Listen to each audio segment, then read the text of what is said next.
Hey, Kumiko. May 27th, 2024. Yeah. It is Memorial Day weekend. Happy Memorial Day. Happy Memorial Day. How you doing? Monday. It's Monday. I know. Tomorrow's Tuesday. Tomorrow is Tuesday. It's back to work. Are you feeling okay? No. Feelings mutual. Is there anything you need to talk about? Is there anything okay? Why is that you don't have to go into work, but then I do? Well, ma'am, because it all comes down to skill with fitting your schedule and working by a completely different set of rules and a completely different reality than you work in. So, you know, it's cool. You should try it sometime. You should come over. No. Come over to your side. Come over to my side. I don't think I could last on your side. Go through what you I experience. definitely cannot last on your side. Your side is life or death situation. Your side is Death. oh my god. That's how you really feel. I got a lot of respect for what you do. I just think it's a different type of hustle. It's a different type of, you live in a different world than I do. Of course, I live in a different world. That's what my dad says. He told me I live in a different world. It's okay though. What do you have for us today? What do I have? Yes. Are you excited? I'm very excited. Let's try this out. All right. It's our fourth podcast. I have. Do you want me to just show one, or do you want me to do both, and we just pick what we want to do? Let's do both and we'll pick one. Okay. Okay. So I actually have three. Three? Well, the first You're one. crazy. From, What is going on? I don't And know. do I actually have you? Oh my god. So this one Okay. was 2 weeks ago, Mhm. a week ago when I got it, Yes. and you had told me I showed you a picture of two different themed bundles, Right. And you said this one was a better one. This was the better one. So I It's got, dinosaurs. yeah, I mean, everything's better with dinosaurs, right? yeah, I guess. I don't think you should even show me the other two. I think we should just tear straight into the dinosaurs. Okay. Wait, why'd you say it like that? Because in the next week we do this. I don't know. The surprise is kind of like faded. I don't know. Okay, let's do the other surprise. What do you have? You sure? I'm positive. I mean, this is amazing. We'll talk about X in a second. So I found this. Oh my god. So I don't know how popular this is, or if it's even worth. They're very popular. And yes, I think they are worth it. And I'll tell you why. So, Kumiko got the mystery power box, mystery booster box, the mystery power box, actually. Yeah. Okay. And then I actually went to search for this one. No way. Okay, you got the chaos box. Okay. So again, I looked it up online Okay. from other YouTubers Mm-hmm. to see what's happening in the MTG world with all these different mystery boxes. And so what I'm finding out is the Target brand, which is the original, I don't know if it's the original, but it was this. Right. The The mystery mystery box. Which these are very popular right now. Yeah. So you got your advent calendar looking choices, I guess? Yes, one for every day of the week. If you've been a good person, you can rip it open. But nobody does that. Nobody opens. Yeah, of course, we're Americans. We want it all right now, immediately. So this sparked from all of this. Right. And so I went online to look for any kind of mystery boxes. And then I came across this one, the Chaos Box. And then as I was at the store, I found this one, which is the Mystery Power Box. So I don't know, it seems heavier. So maybe it's worth something here. I think, okay. So, the Chaos Box, I believe, is so I bought a Chaos Box before. Not to steal the thunder, yeah. Oh. But I actually bought one like a year ago, and I opened it up. Okay. And I think it's great. I think the Chaos Box is what the mystery box is now. Okay, so this is like the OG. This is the OG version. Okay. The mystery box has the collector boosters in it. I don't think this has collector boosters. Or maybe they do, yeah. See, so it says here, 5 set boosters. 5 set boosters so you're just going to get set boosters. You're not going to get collector boosters. You're not going to get draft boosters. So I think the value of this is less. Okay. Comparatively of what you get. But you probably paid less too, right? Yes, I did. So how much was this? I believe that was $24.99. Okay, so $10 less than the mystery Yeah. box. And then for $24.99, you got 1, 2, 3, 4, 5. You got 5. I still got 5 in the other one. You got 5 in the other one. Yeah. But you could get collector boosters, which were potentially $20 a piece. Yes, which I got gypped on my box. Right, because you got the. I got set boosters. You got set boosters. Set boosters were fine. I didn't get foils. Well, I don't think you got gypped. I think you broke even. In fact, you actually came out a little bit above, but you didn't like hit the Like everybody else. a big score. It wasn't a big score. Yeah, exactly. It's okay. Okay, it's fine, I think, because here you're still breaking even. Because if I had gone to the store and I had bought these set boosters, right, priced separately, they would come out to more than $25. Okay. These set boosters will also potentially contain product that's out of print that you can't find. So I think it's very good. Now, I think the Chaos Box is the OG version of what we call now the Mystery Box. Okay. So I think this is good, and I think we should open this later and see what's in there and report back to the mothership. I want to talk about this though. So the Power Box. So this has been recently getting some a lot of steam. Okay, so what happens is that from what I believe, so you got this from Walmart, right? I did. Okay, yeah. I actually saw these at Walmart too. Oh. Okay. Were we there at the same time? I don't know. Maybe we were. Maybe we No, I weren't. think you were traveling. I was traveling. No. I wasn't traveling while I was at Walmart. No. I went to Walmart at a different time. Yeah. Oh my When god, I I went don't even there. know what I'm saying. Okay. Did So you get your 26 hours of like flight time and then like 2 hours of sleep? 2 hours, yeah, 26 and 2, yeah. Okay, well, I'll just cut to the chase. So these have a lot of value, right? So this is actually a commander deck. You get a random commander deck that apparently Walmart wasn't even able to sell. So the older commander decks have been moving up in value. Okay. And, well, not the decks themselves, but the individual cards in them have been going up in value. Okay, so for example, you have this one commander deck in here, which I know her, I think it's Kindler of Hope, Aria? Or, no, it's not even Aria. God, how much information I know. So it could be Galia, Kindler of Hope, right? So it could potentially be that deck. There's cards in here that are now $10 a piece. Okay.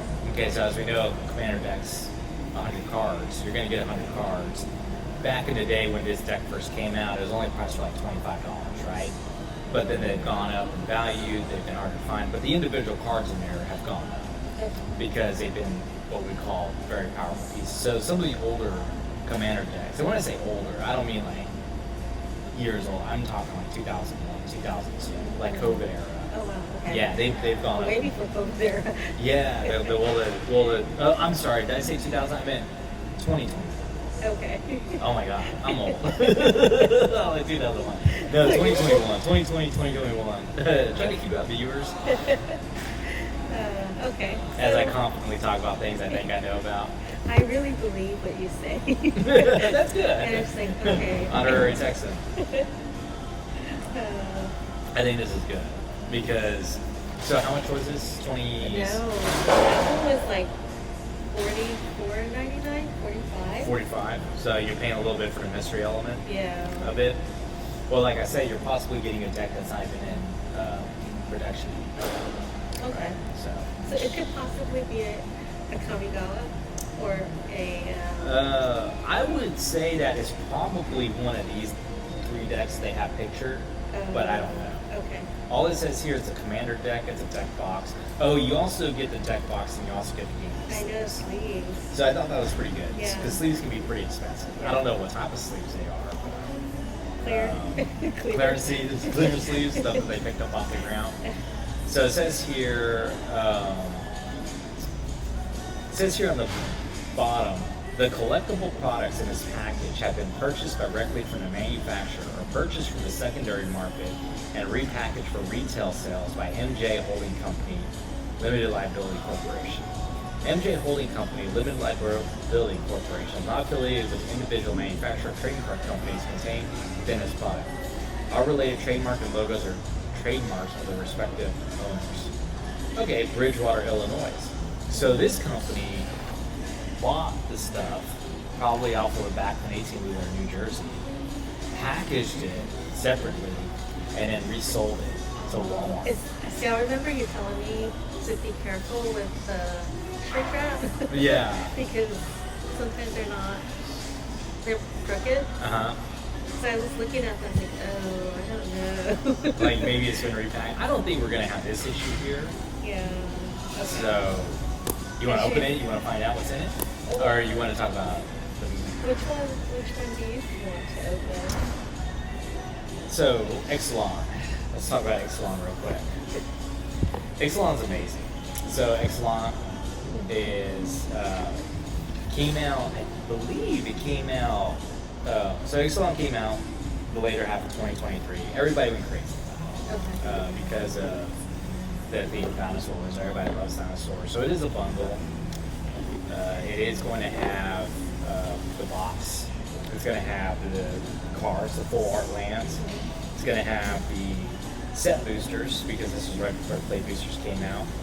It's going to have the special foil card that you have to help enhance your gameplay potentially. And it's also going to have the dice that everybody loves. So again, they came up with this tie-in with Jurassic Park. Or in this case, Jurassic World. So it's supposed to be like a Magic the Gathering universe, but since they have dinosaurs in it, they somehow been able to work in some of the Jurassic Park IP. So some of the lands might be Jurassic Park lands. Like instead of showing like a jungle, it'll show like those gates going into Jurassic Park, and you know that's a land, a playable land you can play. Or some of the characters may be like redone as like Ian Malcolm or Alan Grant, or some of the characters from the movies. So I thought that was actually pretty I'm amazing. clueless because I don't really watch Jurassic Park. You never seen Jurassic Park? You're I like saw the first one of the only people that have never seen it before. Yeah. No, I saw the first one. Uh-huh. And then everything after is pretty much, I would see certain scenes of it, but not really fully engaged in the movie. Yeah. Well, I think the original was the original. Have you ever read the books? No. The books are I didn't amazing. know there were The books are amazing. Jurassic Park, the original novel, was amazing. Jurassic Park, actually, The Lost World Jurassic Park was actually a really good book too that I read. The second one. The movie was a total farce compared to the book, but the book was actually amazing. See, you like to read. I like to read. Yeah, you read books. Well, you can get a lot more in depth than the books, because back then you would read the books. Nowadays, I think movies have done a lot better with following the book. Yeah. But back then, movies would only have like 10% of what the book actually had. So, Yeah, yeah. I agree. Yeah. I usually watch the movie first, and if it's good, I'll read the book. Maybe I'll read the book. Uh-huh. And then usually I'm disappointed because it's nothing like the book. There's Right. nothing like the movie. Sometimes the book is better though. A lot of the ideas in the original Jurassic Park were really hard to translate to the movie. I think they did a really admirable job. Michael Crichton, who wrote the book, was amazing. I mean, just being able to conceptualize the fact that maybe you could like resurrect dinosaurs using fossilized DNA from mosquitoes and amber. Yeah. I mean, that was amazing, and that part made it into the novel. The novel was a little bit more in depth with like how the park actually worked. Some characters died in the book that didn't die in the movie, and vice versa. So now Jurassic World was completely different, because in Jurassic World, everybody thought it was going to be like going back to the park, but but there was a discontinuity, because in the novel, Jurassic Park, the original Jurassic Park in the novel, the island actually got bombed by the military, like completely annihilated, and that was like how everything was closed out. So how are you going to make a bunch of other Jurassic Park movies when the original Jurassic Park was bombed and was in the novel? So It got resurrected. it got resurrected. Yeah, exactly. So in Jurassic, the Lost World Jurassic Park, there was actually like a second facility that was off. That was another island off of the original island, right? Okay. So like in Jurassic Park, it was Isla Nublar, which is where the original Jurassic Park was. But then in the Lost World, there was another smaller island, and then in the book it was marketed that that was actually the facility where the dinosaurs were actually raised and hatched and actually experimented on. Okay. Yeah. So in the movie, when it showed the eggs in that clean facility, in the movie, it made it seem like that was where it actually happened. And there was like this nice facade, and you get in the little chairs and would go around like a theme park, and then you'd watch it all happen. But in actuality, in the novels, that was just a farce. That was just, you know, Like the green screen. it was a green screen. It was just all show. But the dirty work, where sometimes the dinosaurs didn't make it, or you know, or like the ethically questionable stuff was happening, that happened off island. And in the Lost World, Jurassic Park, that's where all the action went. That's where you had the real like man versus dinosaur, you know, stuff. But then even in the novel, we didn't have it where like a T-Rex made it back to Los Angeles and started rampaging through the neighborhoods. That was just like, It's like Godzilla. yeah, exactly. It took the Godzilla angle to it. So like, anyway. But yeah, so Lost Caverns of Ixalan, really amazing. Don't know the storyline, came out too fast, too busy working, but I think it's amazing. I think we should open up the Power Box. Because you haven't opened one up yet. I haven't opened one up. Okay. Well, we opened a bundle, and I'm not sure if like Ixalan is amazing. Actually, I have two of each. Are you okay? No, because I was thinking, oh, should we open it together? Or I think it works out if we open just one. So I think what we need to do is I think we need to start trading in some of these cards, getting some of this value. Take back. inventory. Take inventory.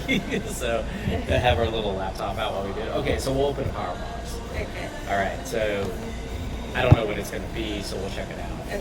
Okay, so here's the power box. I'm going to just rip it open like a kid on Christmas Day. Just don't gnaw on it. It's from Walmart. Can't gnaw on it. Have you ever tried gnawing on plastic? It's really tough. I know I haven't. Apparently you have. This thing's like really defeating me here. You want my keys? Yeah, let's get the keys out. We've already get the keys. Wait, don't use that one. Use Wait, which one do I use? mustache. Okay, we use the mustache one. Yeah, good. I ripped into the box. But it's a cheap box, though. It is. It's just barely meant. So, well, you know, you can use a box for like something. Anyway. Okay. Oh, look. So it uses an Eclipse. I think it's a good brand. Okay, so we're opening it. So you get a high quality deck box, which is pretty good. I think this is like a $5 value in itself, $6 value in itself, right? Because you see there's significant $6, $7, $8. Just make it up. Why does it keep going up? So then we got the sleeves. Okay. Okay. It's the white. I'm not sure. They're GT, Game Time Supplies. I've never heard of them before. Okay. I think they're okay, but they match. Okay, so now we get the deck. What deck do you think it's going to be? Oh, I don't know. Because You don't know? I'm hoping it's coming over. Your hope is coming Or over? Capena. Okay, here we go. Capena. All right, I don't know. Well, What do like you I think said, I it's think it could be any of these three, right? What are those three? So these three, we got Galia, we got Galia, we got Millicent. I hope it's not Millicent. I had a Millicent deck. It was horrible. And then you have the twins on the back. You have Adrix and Ned, the twin casters. Or you can get Brina, the demigod, or you can get anybody. Okay. So here's how we're gonna do it. We're gonna flip it upside down, like we're shuffling dice. Okay. I don't think it matters. Are you ready? Okay. It's only one. It is strong. Capena! It's a Capena! It's your favorite one. Wait, it looks like it's been open. It's already been gone over. Oh, that's funny. Oh my god, look at it. They just like dumped it in there. Yay, I like Capena. Oh, That's how it you looks. do love Capena. Wait, the commander looks like that? That's who the commander looks like. But He's the. it comes in that box. It comes in his box. So, like in the commander decks, when you open them, the box is flat. This box is flattened, and then what you do is you unfold it, and then you use it. But usually, what happens is you end up getting something like this. Got it. So, if you subtract the cost of the sleeves in the box, it's actually 35, right? Let's say you paid 35. It's 45, right? But I think this is like a $10 value. It might even be a $15 for the sleeves. For the like two together, 15 or The box and the sleeves together. 5, 10, 15. Yeah, 5, 10, 15. 10, 15. Hey, you can just make up the numbers. You can do whatever you want with the numbers, You can right? do whatever. You can do You make whatever. up Okay, the all right. numbers. So here we go. Oh, that's cool. Okay, so yeah, so these guys in New Jersey, whatever they did, so they opened it. So they just threw away the packaging, put everything in his box, and then, So they didn't go through it, though, did they? Go through the cards? No, the cards are still sealed. They're here. Okay. Yeah, they're still sealed.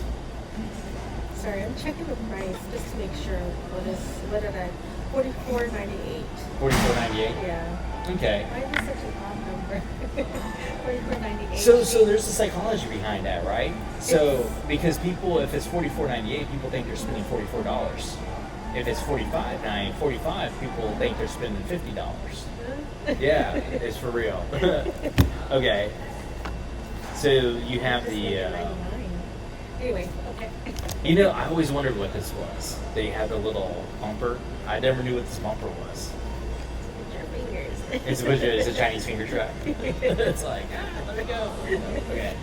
So, well, we just found out this answering the questions. But if you put it in there, then apparently it has enough room to put your stuff and then put all the other stuff and not have it bounce around. But if you sleeve it, though, you don't need it. If you sleeve it, so this is just wide enough so where you can sleeve it and then you can put the deck in it. And this should technically be large enough to where you can sleeve it and put the deck in it. Oh, this is exciting. It is exciting. So then we got the character bio sheet. Oh, wow. Yeah, it's fun. So it tells us all about the character here. So this is him. Looks like a magician.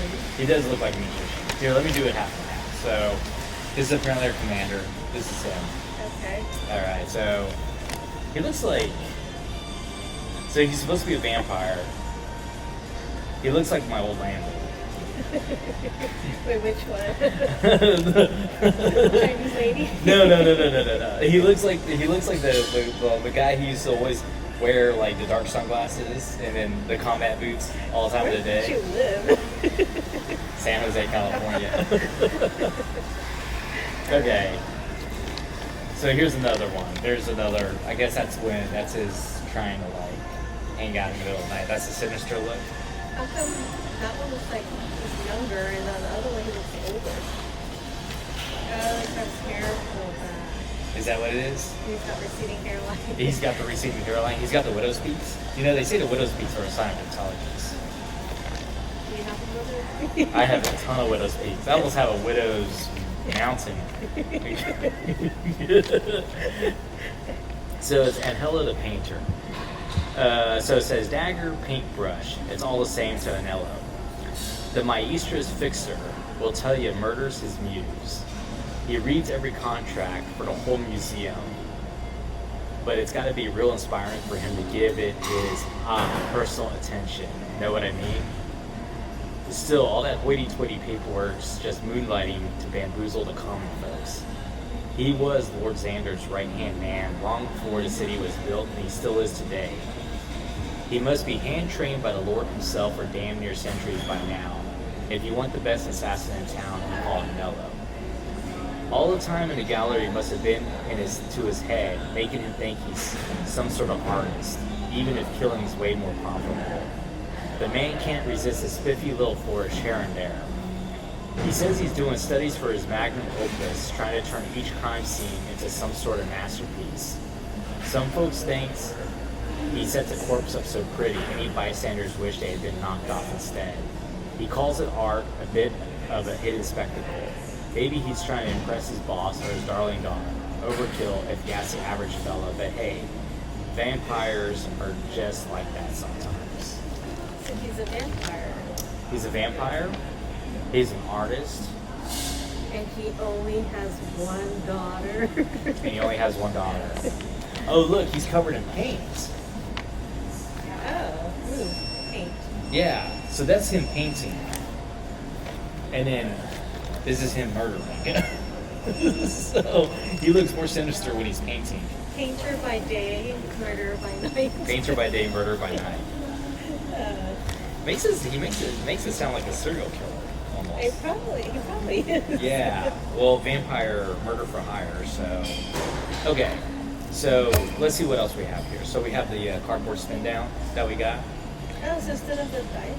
So instead of the dice, you get this spin down, and it starts at 40. It'll go to 21, and then when you go lower than that, you just flip it over, and there's 20. So you can use these for the spin downs. People just collect them. I have a whole bunch of them, but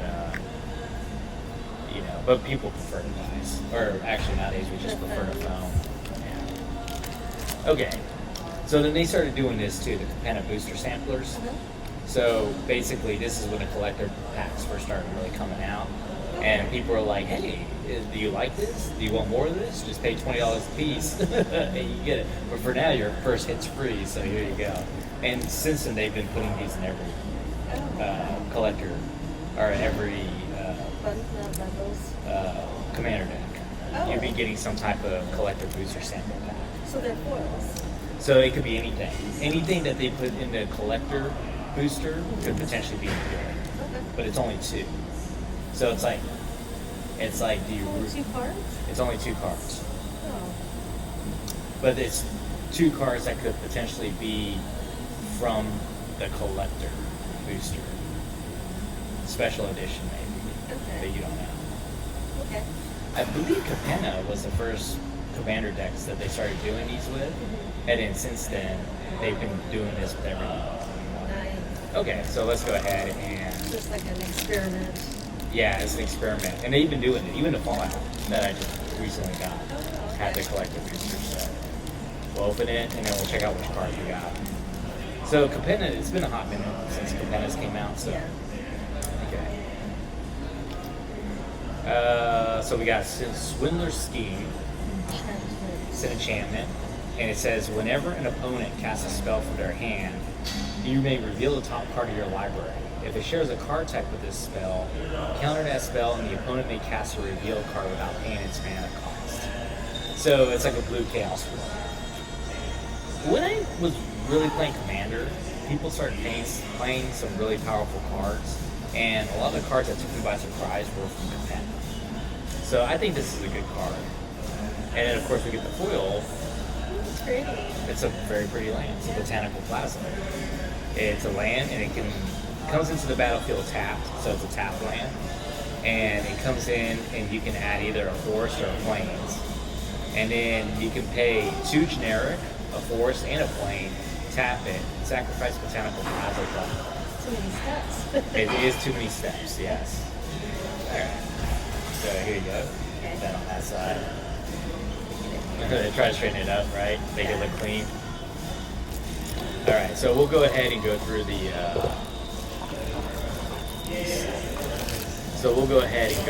cards real quick. We'll open it up. There's 100 of them.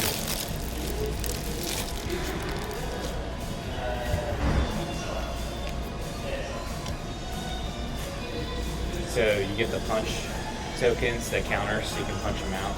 Okay. +1, -1. +1 counters. Oh. Yeah, so the way that works is that you can use it and you can modify your character instead of using dice. So I think Capenna was the first time they really started doing stuff like this too. And you started seeing some type of punch out cards in some capacity. So that can go in there. Alright, so the cards here. So first you have, so every commander deck is gonna have the primary commander, which you use, Anella the Painter. and then it's going to have the secondary commander. So in this case, it's called Parnis, the subtle brush. So I guess that's his girlfriend. Oh, the daughter. Yeah, this is his daughter. So she's a legendary creature, vampire, wizard. It says whenever you or a permanent you control becomes a target for a spell and ability an opponent controls, counter that spell and ability unless the opponent unless that player pays 4 life. So whenever you copy a spell, up to one target opponent may also copy that spell. They may choose new targets for the copy. So she's like painting, and they copy what they paint. Oh. And it's not a commander, it's a... Well, you can use it as a commander. She's a legendary creature, vampire, wizard. Okay. So any legendary creature you can use as a commander. It's just that the way the decks are constructed, you can have a primary commander and a secondary commander. Okay. So you can try playing with him, or if you don't like the way it's playing, then you can switch out the commander and you can use her as a commander. Okay. So, man, this is like some beautiful art. Yeah, it is. Yeah. It's been a while Since you've had a chance to like re-experience the cars. So this one's a little chat. So it's an instant, and it looks like you got a guy talking to a little devil there. So I'll go ahead and show you that. So a little chat. You got Carmela, a glamour thief. She's a legendary creature, vampire rogue. So here it is. Looks pretty good. Yeah. So I forget what the lore was with the maestros. I guess weren't they the lawyers? I think they were like I remember reading that sheet way back in the day who the maestros were. You got the charm. You got the theater. That's pretty. They really put a lot of thought into this. You got deep analysis, which is the card draw. Factor of Fiction. This is actually a really good card. Factor of Fiction sees a lot of play. It's the Frantic Search is another amazing card. You have Ponder, which is like, these are actually some really good cards. These are good meaning powerful or good as in very utilitarian. They always see play in Commander. So instead of trying to pick up these these cards separately, preordained, you can just pick up one of these decks, and then you have all these cards ready to go. So Tyrant's Invocation, it's a sorcery. You create two blue Drake creature tokens with flying. So it's a sorcery. You can only play it on your turn. It costs 2 generic and 2 blue, and you create 2 blue Drake creature tokens with flying. So that's what you need to do. You can. So that's where the tokens come into play? That's where the tokens come into play. And you'll see that at the back of the deck. You'll actually have tokens. And there it is. There's your Drake. Oh, well, there's 2. So, yeah. So you can create 2, and then you can give you the tokens to play with. What's on the back side of that? It's a zombie. Oh. So maybe some cards in here allow you to create zombies as well.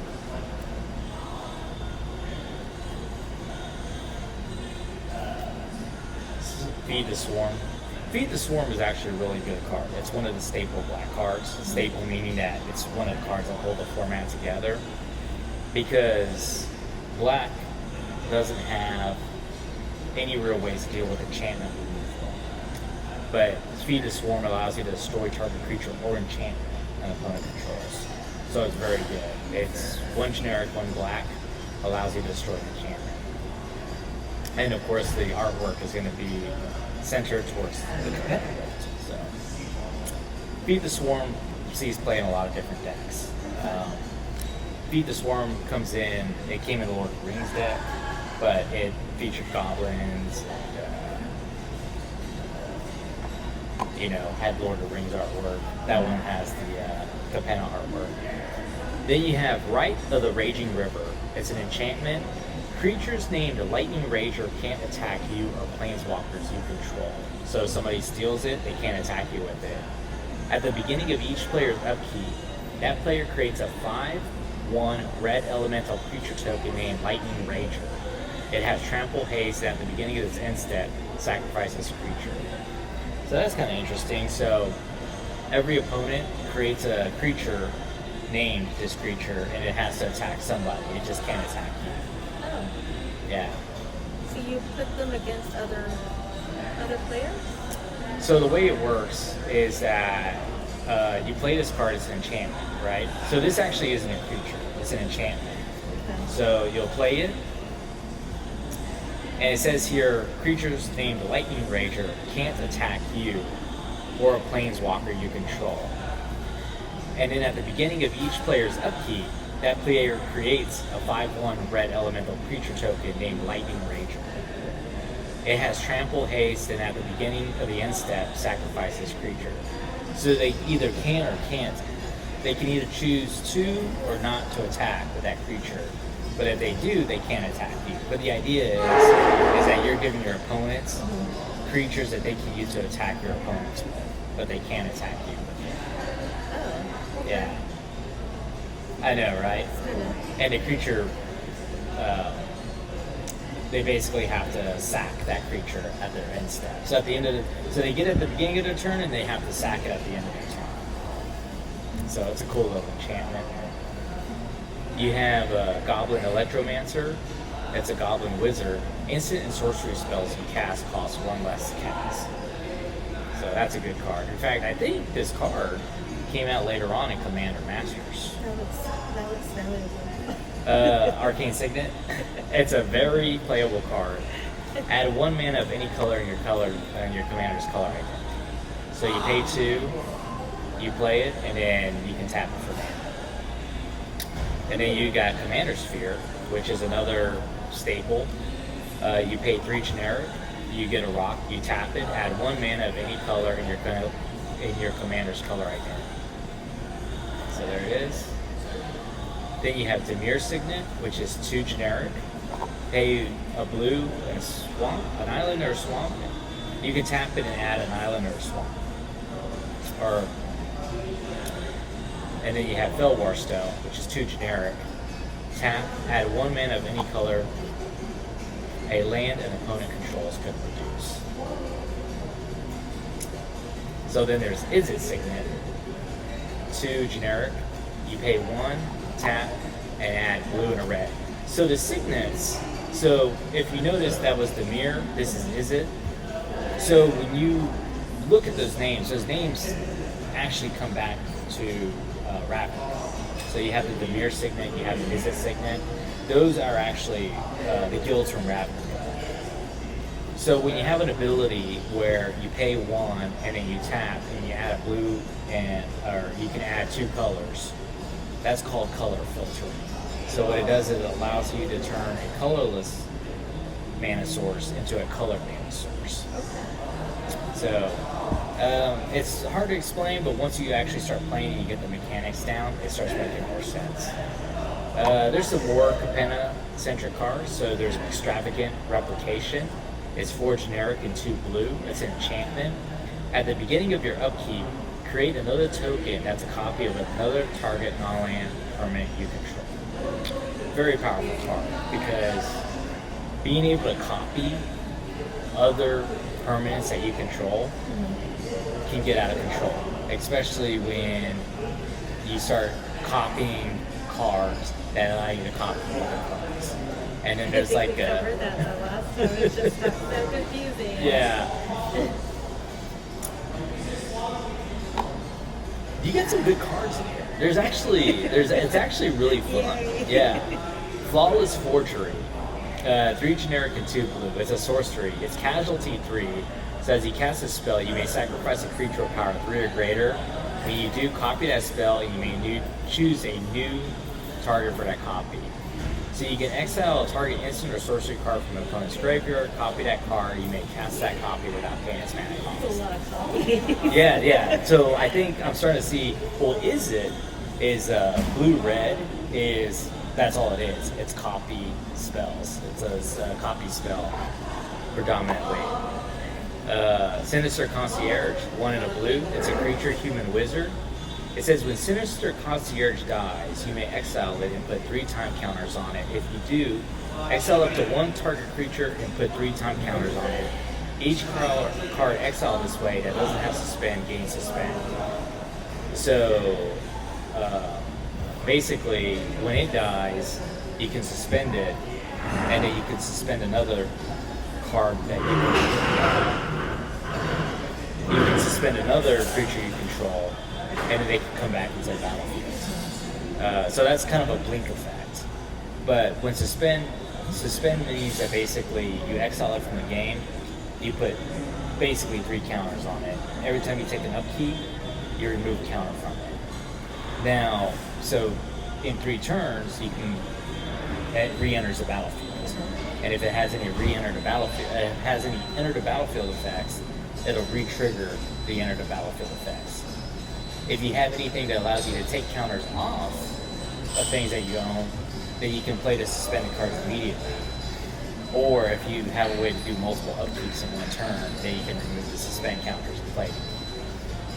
How do you all keep up with How do we keep up with what? with all the different, I don't know, features? We read the book?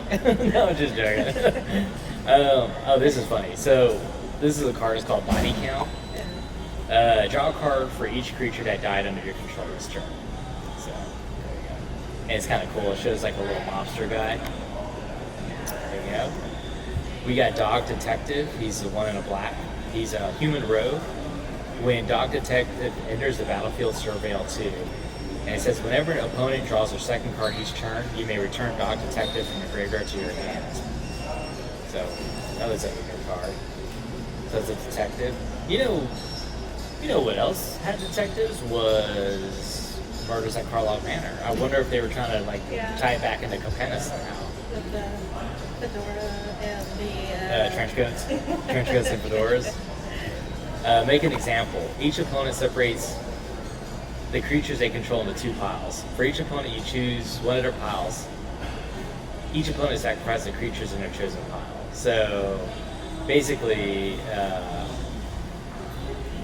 it just basically means that you take whatever's on the board and you separate it into 2 piles. And then I guess you can choose 1 pile, and then they have to sacrifice the other pile. so, yeah, I know, right? It's kind of neat. It's kind of dark, yeah, exactly. Well, in the card art, it shows you got like people lying on the ground, and then you got survivors. Waste management shows a dumpster with some feet sticking out of it. Exile up to 2 target cards from a single graveyard. If this spell was kicked and said exile target player's graveyard, you create a 2/2 black rogue creature token for each creature card exiled this way. So you take creatures out of somebody's graveyard and you create a rat for each one. There's a rat right there. There's a rat right there, yeah. So there's a dumpster, there's a feet sticking out of it, and there's a rat kind of figuring out what's going on. These are really unique cards. I like these I cards. don't remember seeing these cards. I Well, think this is the we first time. never opened them. Oh. Yeah, we never opened the Capenna decks. I thought we did because I wanted to see what they look like. We opened the bundle, but we never opened the commander decks. I still have like 5 commander decks from Capenna that I never opened. Well, now you have the chance to see. I had the chance to see this one. These are good cards. Xander's Pact. Each opponent exiles a top card of their library. You may cast spells from among those cards this turn. If you cast a spell this way, pay life equal to that spell's mana value rather than pay its mana cost. So it's basically a free spell. You take your opponent's spells and try to play them. And then there's a guy here. It looks like he's got something going on. Oh, okay. Oh, it's a double guy again, with the horn sticking out, and it looks like he's got some smoke going around him. Whatever. Was it Hellraiser? Hellraiser, yeah. He's got some a pack going on. Audacious Swap, instant. So the owner of a target non-enchantment permanent shuffles it into the library, then exiles the top card of the library. If it's a land card, you put it into the battlefield. Otherwise, they may cast it without paying its mana cost. And the artwork shows a guy who looks like he's about to swap a real relic with a cheap copy. Upside down. There he goes. What's that movie? Indiana Jones. I would think it was more like Tom Cruise. But I always wondered how you did that. Like, if something was on a pressure plate, like, could you swap it that fast? Like, would it just go off that moment that you know? You know, your hand shakes and you sweat. Yeah, or you drop it and it shatters, and you just leave it on the ground. That would happen to you. If you drop it and shatter, it's like, oh. Have you ever seen those Instagram shorts? Like, it's like when it's 3 a.m. and you accidentally drop the spoon in the kitchen and you're trying to be careful. And everybody wakes up. And it bounces, and somehow goes up even higher, hits the ceiling, bounces back down, sets off the lawnmower in the garage. Wakes the dogs up. Wakes the dogs up. Determined iteration. It's a generic and a red. It's an enchantment. A lot of enchantments in here. So the beginning of combat on your turn, populate. The token created this way gains haste. Sacrifice it at the beginning of the next end step. So to populate, you create a token that's a copy of a creature you control. Again, it's very powerful because it re-triggers enter the battlefield effects. When you start copying stuff, a lot of stuff can happen. But it shows here there's a guy, he's chiseling a statue, making a copy of himself. Is it a guy? I think it's a guy. Right? Stonemason? Working on a...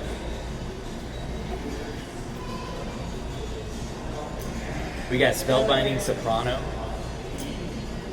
One generic and a red. He's a human bard. When Spellbinding Soprano attacks, instant and sorcery spells you cast this turn cost one less than cast. I don't know what a bard is. So a bard is like, when they go into battle, they're supposed to sing. I'm not sure what a bard is either. Well, there's Google Bard, which is the AI. So I don't think that's what that's supposed to be.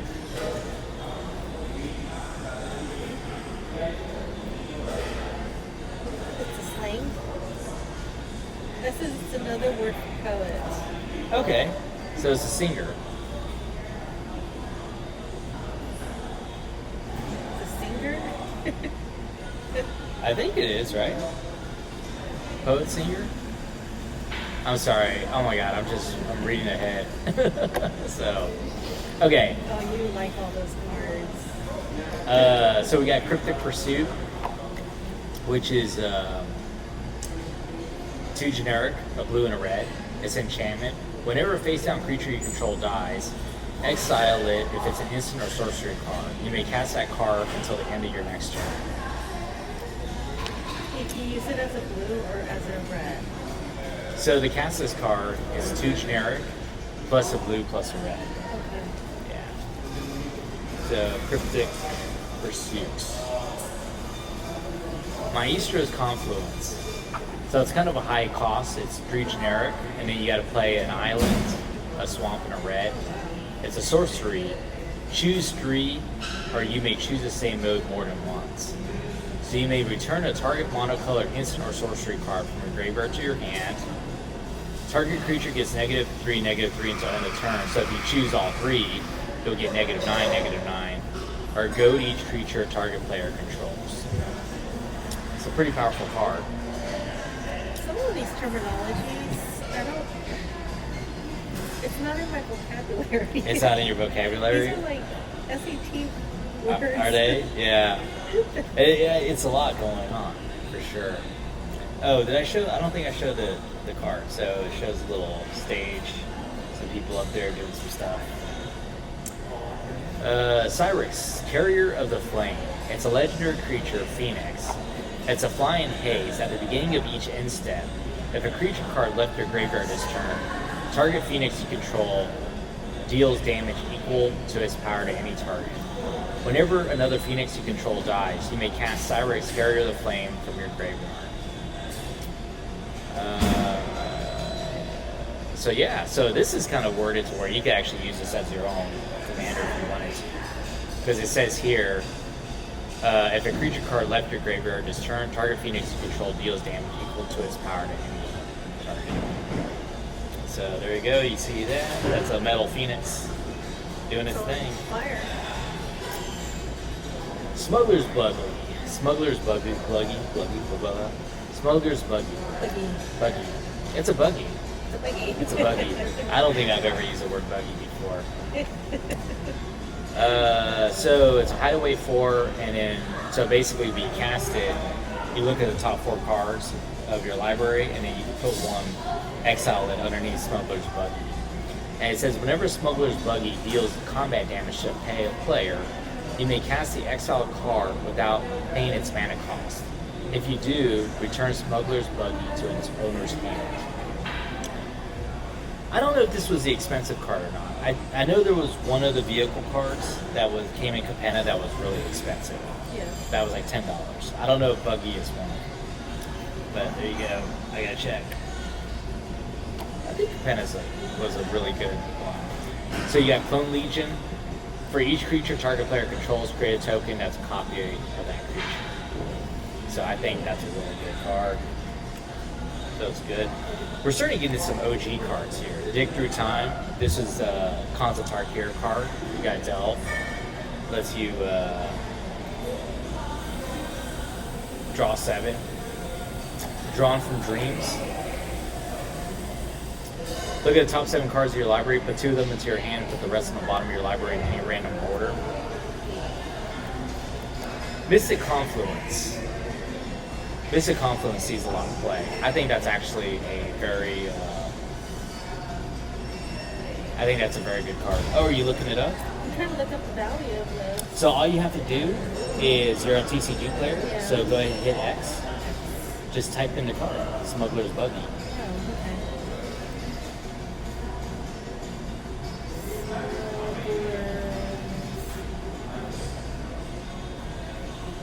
okay. Buggy.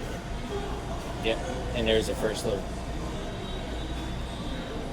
It's 4 cents. I thought it was a. Hey, oh, because it's from the commander. Yeah. If it was from the promo pack, what's the difference? So promo is promo. Like it'll have a stamp on it, I think, or sometimes they give it out as a promo for showing up to the MTG. event. Yeah, it'll have the logo on it. 4 cents. Well, 4 pennies. It's okay. Can you look at Mystic Confluence though? Mystic. Confluence, yeah.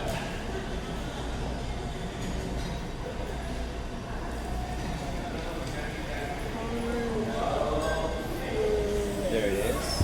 It's auto-populated. 25 cents. Huh. Wow. Well, the values might have dropped since there's so many in there, but I do think that there are some cards in here that are. That was 21 cents.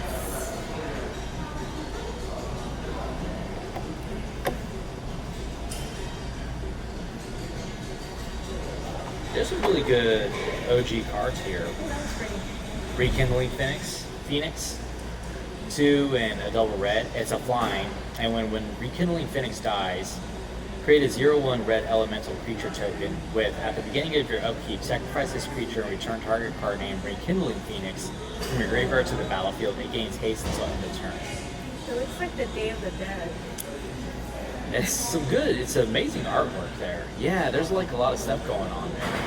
It's like, it's flapping his wings, and then he's like, he's got a mask on, he's shooting flames. Oh no, those are trees. Oh, he set the trees on fire. Oh, right there? Yeah. So if you can see what it looks like, that's fire coming from his feet. He's actually fire from his feet. Let's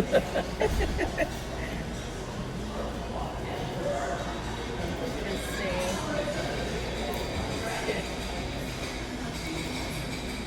He's shooting from the butt. There's a lot of mythics in this.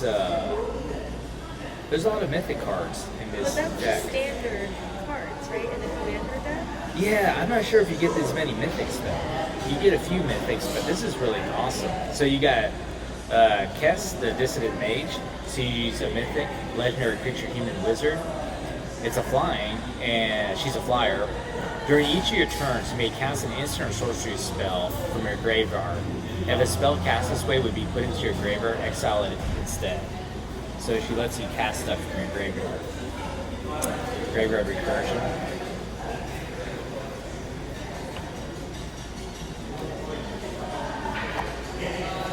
So you got Bedevil. I think this is one of your classic cards. Destroy target artifact, creature, or planeswalker. So you always want to have cards that just allow you to deal with situational threats at instant speed. So you run these cards, so you can just so if somebody puts a threat out, you can just take care of it. So there's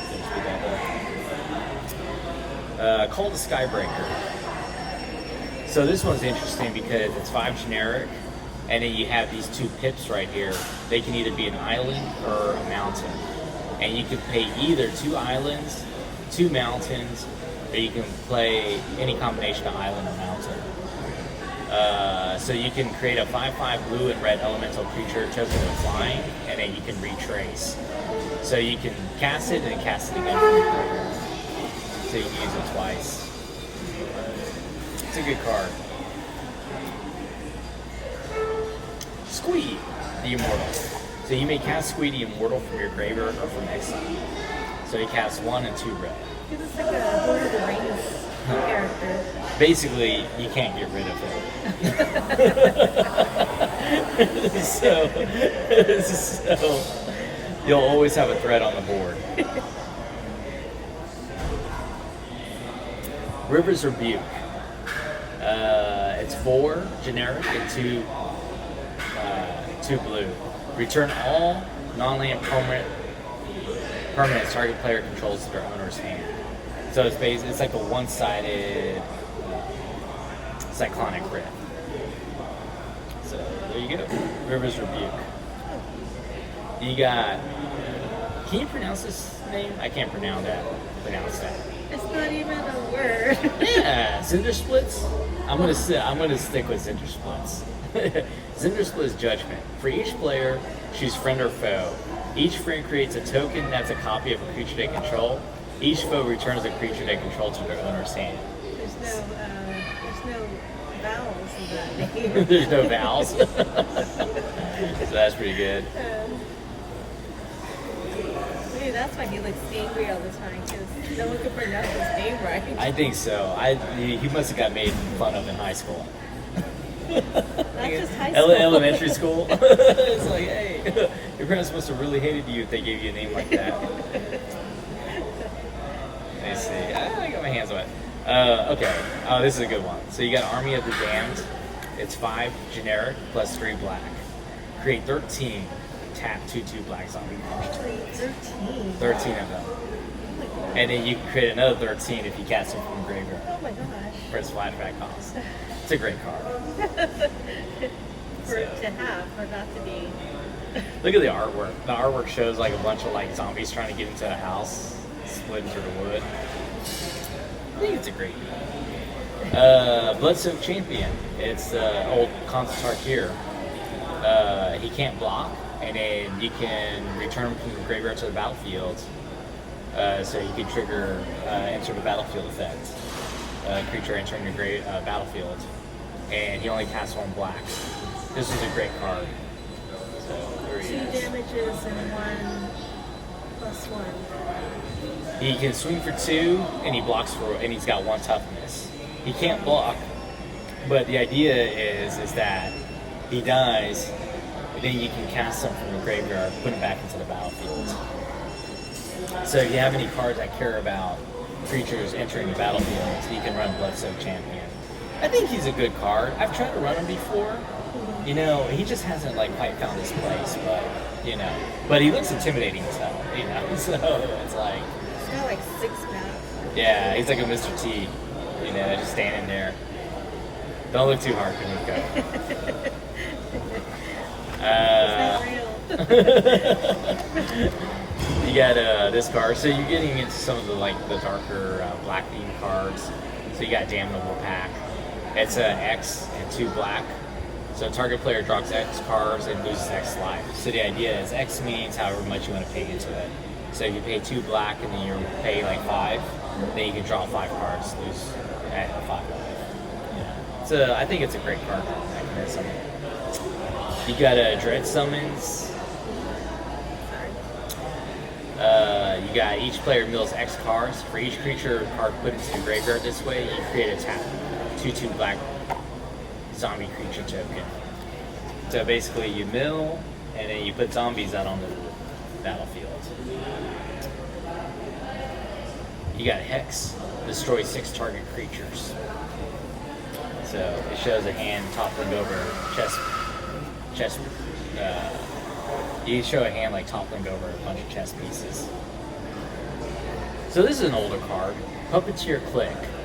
It's a creature fairy wizard. Oh, I see what it is.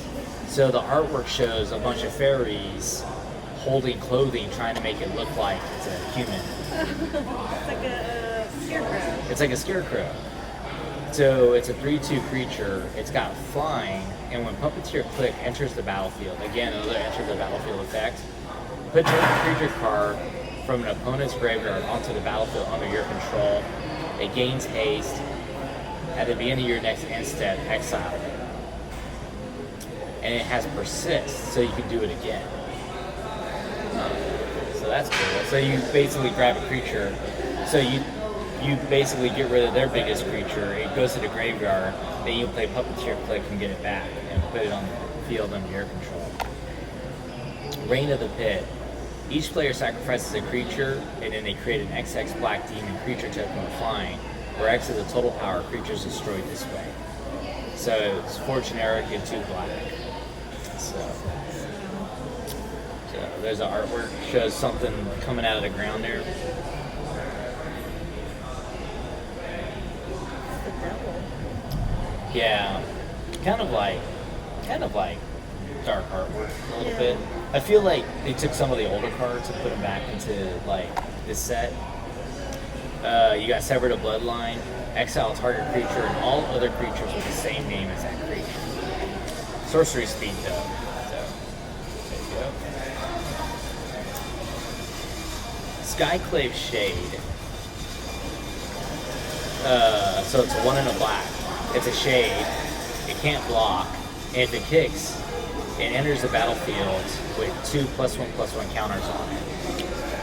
So the kicker is an additional cost you can play when you cast this card, and if you pay the kicker cost, meaning the total cost on this would be 5, then it enters with the 2 +1/+1 counters on it. And it has a landfall ability. So whenever a land enters the battlefield under your control, if Skyclave Shade is in your graveyard and it's your turn, you may cast it from your graveyard this turn. So basically you can keep casting it from your graveyard. Seems like that's common on this commander deck. Recursion? Yeah. It can be powerful. You got Woe Strider, which is a creature. It's a horror. When Rose Strider enters the battlefield, create a 0/1 white goat creature token. And then you can sacrifice another creature, scry 1. So then you can pay Escape 3 and a 2, 3 generic, 2 black, exile 4 other cards from your graveyard. And if you do that, you may cast this card from your graveyard for its escape cost. And then it says Rose Strider escapes with 2 +1/+1 counters on it. That's a lot of text on it. It is. Huh. What is that, a girl with her really super long limbs? Yeah, I think so. Yeah, kind of like it's kind of like a 4-legged creature, or like basically 2 arms and 2 legs, but it's like forgot how to walk, and now it's like ambling along. Right, because her arms are too long. These are not the type of cards I would like to run, but they are part of the deck. So chain reaction, right? So it's 2 generic and 2 red. It deals X damage to each creature, where X is the number of creatures on the battlefield. So that's a good one. So remember, the thing about these red burn cards, the big part of it is being able to copy.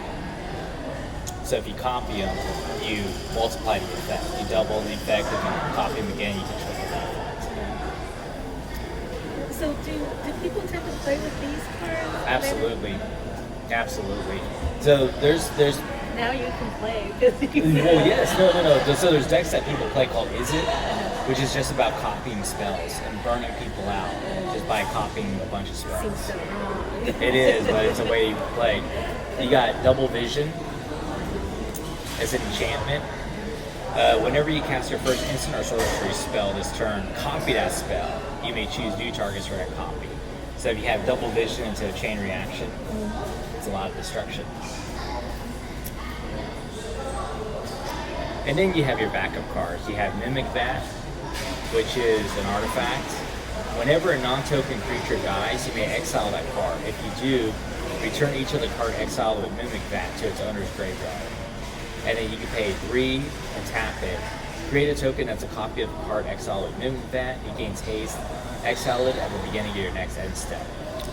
So basically, the idea behind this card is that you're just creating copies of cards that are already in the graveyard, and you exile them. So you just get that one effect from it. It's kind of like I don't know what that mechanic is called. You don't. It's like a Suedo recursion. You don't actually get the creature back from the graveyard. What you're doing is you're just creating a copy of a creature that's in the graveyard. Okay. But It doesn't have the same. Does it do the same thing? it does the same thing, maybe, if you're allowed to get that ability. Sometimes it'll say it's that creature, except it's only a 1/1, or it's a 0/1, or it loses all of the abilities. And sometimes you may do it just to trigger an ETB effect. But the idea is that you create like a very paper thin, ghostly copy of something that's in the graveyard. You do something with it, and it just disappears at the end of your turn. Okay. Yeah. So in this case, it's Mimic Vat. So you can see a vat that's letting out mimics or cheap copies of whatever's already gone. Then you have a Twinning Staff. If you would copy a spell one or more times, instead copy it that many times plus an additional time. And you may choose new targets for that additional copy. So it's an artifact that lets you copy spells. So let's say you had double vision, and then you had this Twinning Staff into the card that burnt everybody. So you copy it 3 times. Yeah, exactly. Double vision. So you would have a double vision into a Twinning Staff into a chain reaction. Okay. So chain reaction deals X damage to each creature, where X is the number of creatures on the battlefield. So let's say there's like 20 creatures on the battlefield, right? Well, if you copied this 3 times, then you're doing 60 damage. You see, so where it gets really bad is when you're able to do damage to all the players. So then, instead of saying this was, instead of creatures on the battlefield, let's say it was target players.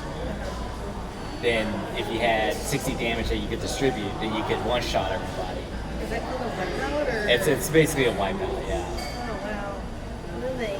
It's Yeah. game over, though. It's game over, yeah. And sometimes that's how you win, by copying. So it's very powerful. Then nobody wants to play with you. Then nobody wants to play with you, exactly, yeah. So then you have lands, Cascade Bluffs. You have Choke Estuary, so it's a dual land. Darkwater Catacombs. Pretty. Yeah, it shows I don't know, that's old artwork right It's like there. Van Gogh. Van Gogh? Yeah. Yeah, old artwork. Choke Estuary? Estuary? Is that how you spell it? That's SAT. SAT, Exotic Orchid. Foreboding Ruin. Shadowblood Ridge. You got a Smoldering Marsh. You got a Sunken Hollow. Temple of Epiphany. That one's funny. Oh, you got Lightning Greaves. So Lightning Greaves are really good for They're boots, right? They're boots, but what happens is that it has an equip cost 0, and it gives your creature haste and shroud. So it's actually a really stable card. I love the flavor text too, because the flavor text says, after lightning struck the cliff, the ore became iron, the iron became steel, and the steel became greaves, but the lightning never left. I know, right? So goofy. What happened to the person that was in the boots? Well, I think they made the boots, and the person hasn't worn them yet. Does it have like an invisible effect? A what? Like an invisibility effect. It So gets, you wear the boots. it has a haste effect. It makes things very fast. They're so fast that you don't even see the person. Exactly. So finally, you have Racto Signet. So again, it's another color filter. I wonder why this one would be all the way in the back, of the deck. Oh. You have Soul Ring. You have two colorless. Isn't that supposed to be like valuable? No, but they put soul rings in every deck. Oh. Yeah. Now some of the artwork can be valuable. Like I know, like Commander Legends or Commander Master Soul Ring can be like $20 or whatever. But then it just sometimes people they like the artwork. And it finally got Wayfarer's Bauble. I can't even talk. It's one generic. It's an artifact. So you pay one, you pay two, you tap it, you sack it, you search your library for a basic land card, put that card onto the battlefield, tap and shuffle. So there you go. And then finally, you just have the lands. You have Ash Barrens. You have a command tower. You have a Crumbling Necropolis, which enters the battlefield tapped. And then you tap it and you get any one of the colors that you need.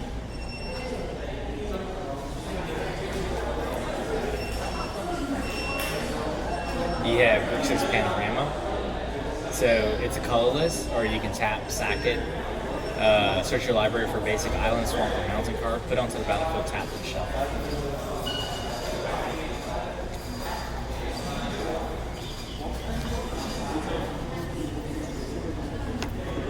Then I finally have Myriad Landscape. You have Path of Ancestry. Path of Ancestry enters the battlefield tapped. You can tap, add 1 mana of any color in your commander's color identity.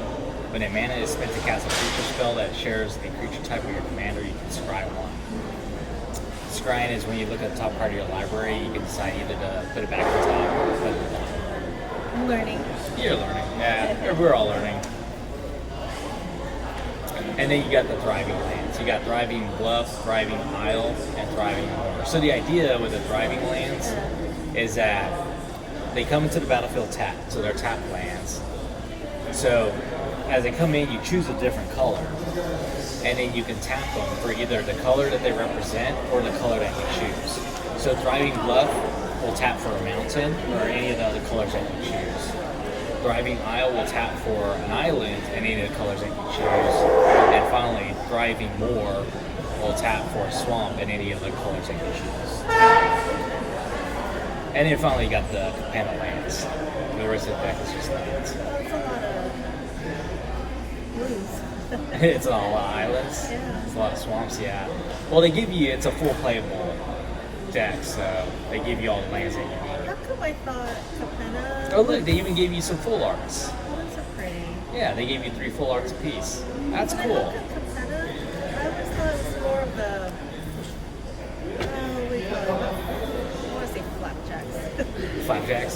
Flappers, like the flapper era. Yeah, well, some of my friends, they call Capenna Prohibition Fury. Yeah. Prohibition Furries. I didn't really see that in this commander deck. What?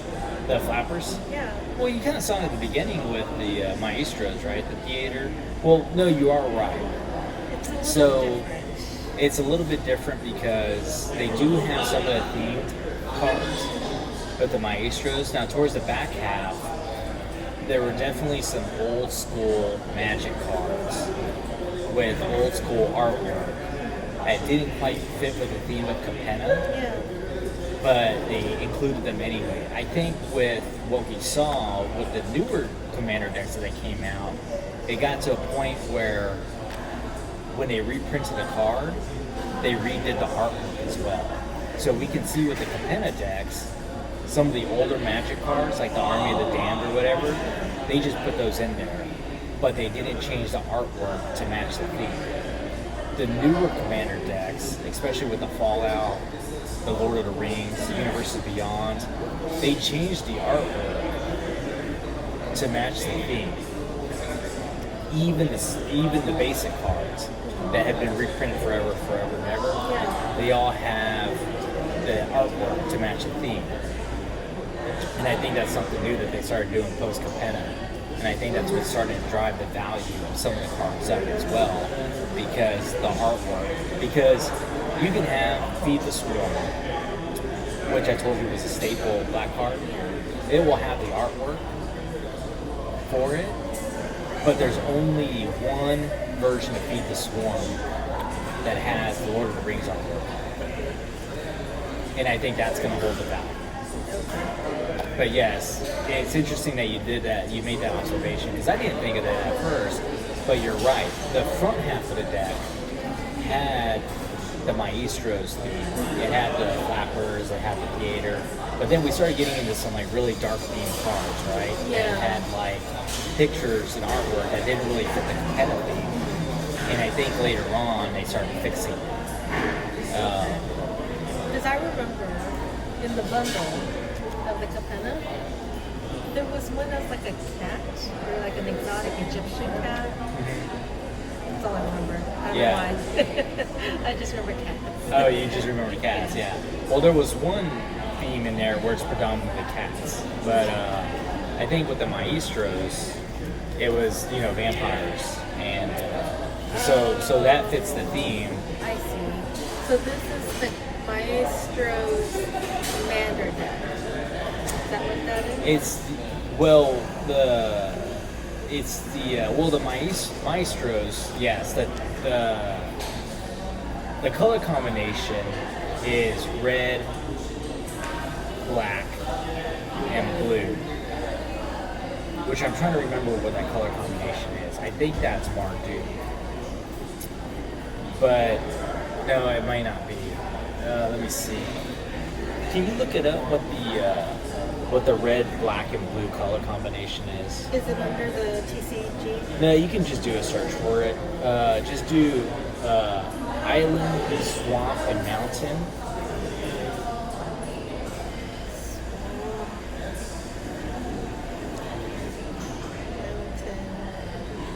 Color combination.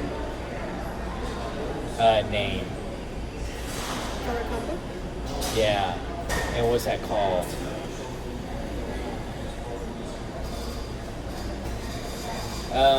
So that's not really.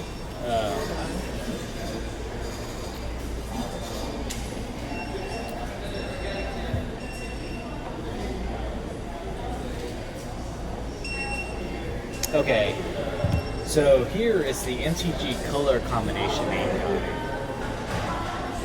Okay.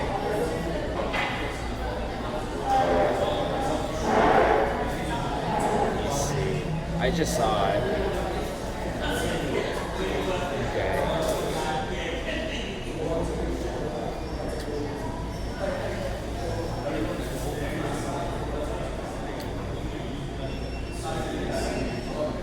Okay.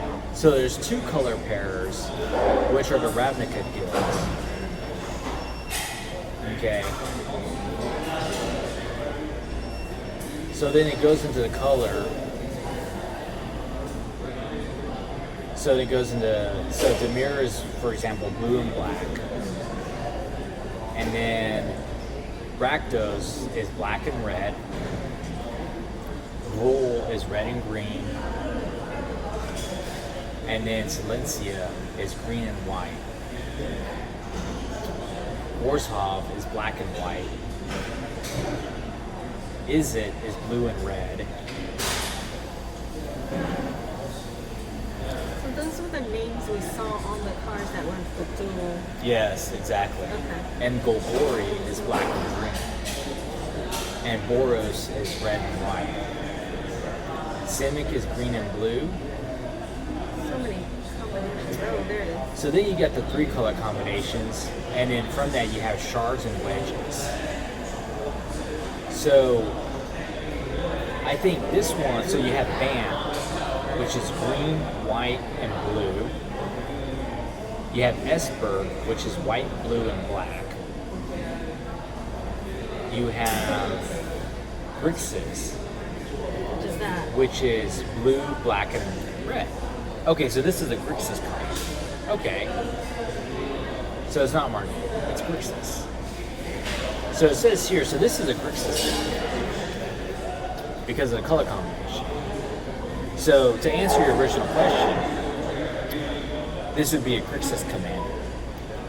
But in this case, in the Capenna world, it's called Maestros, represented by the Grixis colors. So it says Grixis was a shard of Alara ruled by necromancers, demons, and other undead monsters. The living beings on Grixis were hunted by the necromancers who sought to steal life force from their own power. Similar to the Esper color trio, Grixis combines the Izzet and Dimir color pairs and is therefore a popular color combination for control and spell-based decks. Where Izzet decks may struggle against fast creature-heavy decks, the addition of black opens up an endless supply of removal options. So then it says Izzet. So it's basically Izzet with a combination of black thrown in. So if you go up to what Izzet is, Which is a dual. which is a dual color, so we'll go back up to Izzet.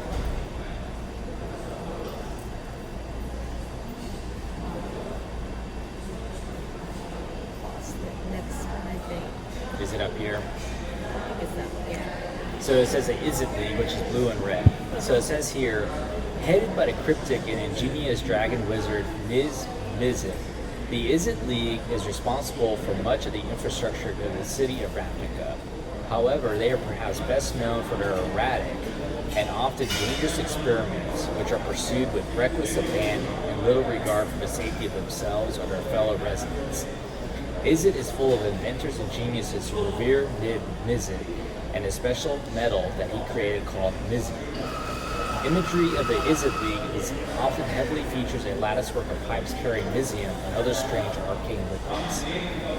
Izzet decks are often spell heavy and have range from straight up burn decks, using cards like Ionize and Gutter Snipe to deal damage directly to the opponents, to more control style decks that are more reactive. In Standard, Izzet has become infamous for decks that take many extra turns back to back using copying spells. That's why we saw so many copies. Like Galvanic Iteration and Alrun's Epiphany. So there you go. So it's a Grixis, which is basically Izzet with a mixture of black thrown in for removal. I don't know what that means. I don't know what that means either. Wow. Okay. Yeah. The mystery box. Not so much of a mystery anymore. Yeah, no, I think there's a lot of mystery still in it, so. It's all yours. It's all mine? It's all yours. Oh, you're amazing. What am I going to do with it? You're going to learn to play. And then we're going to play.